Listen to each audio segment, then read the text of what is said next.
999-এ phone পেয়ে police গিয়ে দেখতে পায় কেকার মরদেহ পড়ে আছে নিজ কক্ষে। ঘুম থেকে না ওঠায় কেকার মেয়ে অন্যদের জানায় তার মা ঘুম থেকে উঠছেন না। এরপর 999-এ ফোন করে পুলিশ ডাকা হলে পুলিশ এসে কেকার মরদেহ উদ্ধার করে। শ্বশুরবাড়িতে নিজ কক্ষ থেকে আওয়ামী লীগ নেত্রী শারমিন মৌসুমী কেকার মরদেহ পাওয়া যায়। ঝালকাঠি জেলার সাবেক যুব মহিলা লীগ নেত্রী শারমিন মৌসুমী কেকা সোমবার রাত 9টার দিকে বরিশাল নগরীর সদর রোড অশ্বিনী কুমার টাউন হলের সামনে তার শ্বশুরবাড়ি থেকে মরদেহটি উদ্ধার করা হয়। স্থানীয়দের দাবি, রাতে মৃতদেহ উদ্ধার করা হলেও কেকার মৃত্যু হয়েছে বিকেল 5টার দিকে। ওয়ালটন এখন দেশের সীমানা পেরিয়ে পৌঁছে গিয়েছে 50টিরও বেশি দেশে। ওয়ালটন, ঘরে ঘরে বিশ্বজুড়ে। তাছাড়া মৃতদেহের বিভিন্ন স্থানে ক্ষত চিহ্ন রয়েছে বলে জানায় পুলিশ। রহস্যজনক এই মৃত্যু ঘিরে নগর জুড়ে আলোচনার সৃষ্টি হয়েছে।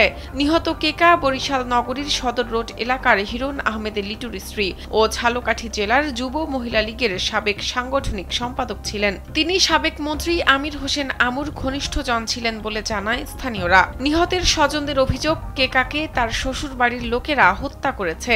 এমনকি যে রুমের ভেতরে কেকার মরদেহ ছিল সেই রুমের সামনে তার স্বামী লিটু একটি রামদা নিয়ে বসেছিলেন বলেও অভিযোগ করেন তারা।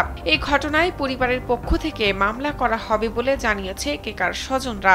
মেয়ের কাছে জিজ্ঞাসা করলাম, ওনার মেয়ের কাছে, তা মেয়ে বলল যে আমার মা হচ্ছে ঘুম থেকে ওঠে না তখন হচ্ছে আমি নিচে গিয়ে বলছি যে আমার মা মারা গেছে। লোকজন যখন আশপাশের লোকজন আসলে লোকজন কাউকে ওনার ঢুকতে দেয়নি বাসায়।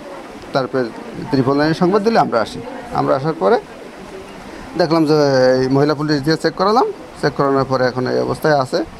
যদি আমাদের আরও অফিসার আসতেছে, এসে পরবর্তীতে সিদ্ধান্ত নেবে। ডাক্তার বুঝতে পারবে, আমরা তো বলতে পারবো না।